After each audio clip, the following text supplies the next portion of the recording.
হাঁসগুলো খাবার খাচ্ছে আর তার পাশে পড়ে থাকা ডিমগুলো কুড়িয়ে নিচ্ছে এখানকার স্থানীয় কর্মচারীরা। ভিয়েতনামি হাঁসের জীবনচক্র দেখলে আপনি সত্যি অবাক হবেন। একেবারে প্রাকৃতিক পরিবেশেই হাঁসকে লালন পালন করা হয়। আমাদের দেশের নারীরা যেমন গ্রাম অঞ্চলে হাঁসের লালন পালন করে থাকেন, কিন্তু এখানে একটি পরিবার অন্তত 1000 হাঁসের লালন পালন করে, যারা এই সকল হাঁস থেকে মাসে কম বেশি 1 লক্ষ টাকারও বেশি উপার্জন করে থাকেন। দেখা যায় একই সাথে তাদের কৃষি জমিতে চাল, গম, ভুট্টা উৎপাদন হচ্ছে, আবার সেই ভূমি থেকে ফসল কাটার পরে চরণভূমিতে হাঁসের লালন পালন করে ডিম উৎপাদন করে সেখান থেকে বিক্রি করার অর্থ উপার্জন করছেন, পাশাপাশি হাঁস বিক্রি করছেন। পরিকল্পিত খামার এবং কৃষি কর্মকাণ্ড কাকে বলে তা ভিয়েতনামীদের কাছ থেকে দেখতে হবে। প্রিয় দর্শক, আপনারা দেখতে পাচ্ছেন যে চরণভূমিতে যাওয়ার সময় রাস্তা পারাপারের দৃশ্য, হাঁসগুলো কতটা সুশৃঙ্খলভাবে খামার বাড়ি থেকে চরণভূমির দিকে যাচ্ছে। ভিয়েতনামি পরিবারগুলো হাঁসের ডিমকে সুনির্দিষ্ট তাপমাত্রায় বাল্ব জ্বালিয়ে দীর্ঘ কয়েক সপ্তাহ পরে ডিম থেকে হাঁসের বাচ্চা উৎপাদন করে। আপনারা দেখতে পাচ্ছেন যে অনেকগুলো ডিমের খোসা ভেঙে সেখান থেকে হাঁসের বাচ্চা বের হয়েছে এবং সেগুলোকে একেবারে ট্রেডিশনাল উপায়ে একটা নেট জালের মধ্যে বাচ্চাগুলোকে নিয়ে অনেকটা আঁটো করে সেগুলোকে ঝুড়ির মধ্যে ভরা হচ্ছে।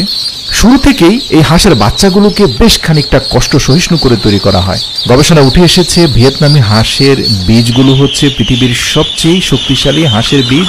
এই হাঁসগুলো যে কোনো প্রতিকূল পরিবেশে রোগশোকের হাত থেকে নিজেদেরকে রক্ষা করে টিকে থাকতে পারে। অনেকটা বাংলাদেশের মতো খাল বিল নির্ভর দেশ হওয়ায় ভিয়েতনামিরা এই হাঁসের বাচ্চাগুলোকে ঝুড়িতে করে এক প্রান্ত থেকে অপর প্রান্তে নিজেদের সেই ক্যানেল বা খাল ব্যবহার করে নিয়ে যায়। একেবারে প্রশিক্ষিত খামারের মধ্যে যে এই সকল হাঁসগুলোকে লালন পালন করে বড় করা হয় ব্যাপারটা তা না। বেশিরভাগ সময় এই হাঁসগুলো চরণভূমিতে থাকে, তো শুরুর দিকে কিছুটা সময় একটা ছাউনির নিচে জালিবদ্ধ এরিয়ার মধ্যে সেগুলোকে রাখা হয়, উপর থেকে লাইটের হিট দেওয়া হয়। আপনি দেখবেন যে হাঁসগুলোকে খাবার হিসেবে খাওয়ানো হচ্ছে কুচি কুচি করা পেঁয়াজ পাতা এবং আতপ চাল, মানে হচ্ছে ধরেই যে ফিড খাওয়ানো হয় তা না।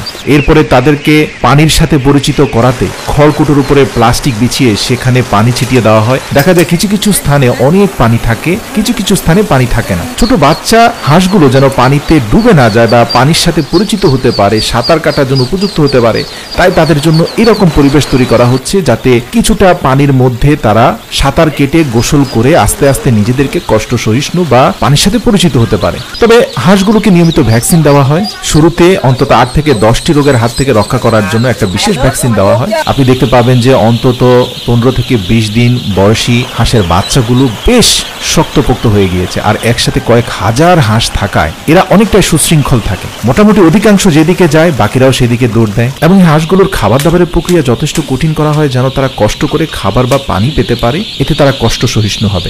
সবচেয়ে মজার যে দৃশ্য সেটা হচ্ছে সবগুলো হাঁসকে খাল বিলের দিকে নিয়ে যাওয়ার জন্য সারিবদ্ধভাবে নিয়ে যাওয়া হয় এবং প্রত্যেকটা হাঁস দলবদ্ধভাবে কিচিরমিচির করে সেখানে চলে যায়। প্রদর্শক, আপনাদেরকে গুরুত্বপূর্ণ যে তথ্যটা দিতে চাই সেটা হচ্ছে ভিয়েতনামি পরিবারগুলো হাঁসকে একেবারে ধান, চাল, কুড়ো বা চরণভূমিতে থাকা বিভিন্ন রকমের খাদ্যদ্রব্য খাইয়ে বড় করার চেষ্টা করে। আর এই জাতীয় অর্গানিক উপায়ে বড় করা হাঁসের চাহিদা এবং এই হাঁসের ডিমের চাহিদা অনেক বেশি। যদিও ভিয়েতনামি পরিবার হাঁসের ডিম খাওয়ার থেকেও প্রত্যেকটা হাঁসের ডিম থেকে বাচ্চা উৎপাদন করাটাকেই বেশি গুরুত্ব দিয়ে থাকে, কেননা হাঁস খুব দ্রুত বৃদ্ধি পায় এবং হাঁসের মাংস ভিয়েতনামে অত্যন্ত জনপ্রিয়। আপনারা দেখবেন যে সন্ধ্যাকালে চরণভূমিতে হাঁসগুলো খাবার খাচ্ছে আর তার চারপাশে ছড়িয়ে ছিটিয়ে রয়েছে ডিম। এই হাঁসগুলো যে নির্দিষ্ট জায়গায় ডিম পাড়ে তা না, এগুলো যেখানে খাচ্ছে সেখানেই অনেক ক্ষেত্রে ডিম পাড়ে। তো এই হাঁসগুলো লালন পালনটা যে শুধুমাত্র তারা উপার্জনের জন্যই করে তা না, এটা তাদের একটা ট্রেডিশনাল কালচার বলতে পারেন। অধিকাংশ ভিয়েতনামি পরিবার হাঁস লালন পালনে যথেষ্ট স্বাচ্ছন্দ্য বোধ করে, তারা এটা পছন্দ করে, এই কাজটাকে ভালোবাসে। বিশেষ করে হাঁসের কিচিরমিচির নিয়ে ভিয়েতনামে অনেক কবিতা এবং গল্প রয়েছে।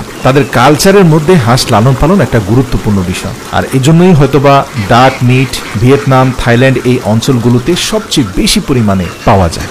তো প্রিয় দর্শক, আজকে ভিডিওটা বানানোর পেছনে মূল উদ্দেশ্য হচ্ছে আপনাদেরকে ঝাঁকে ঝাঁকে হাজার হাজার হাঁস লালন পালন করার অভিজ্ঞতা এবং দৃশ্যর মুখোমুখি করা, যাতে আপনি আত্মবিশ্বাসী হতে পারেন।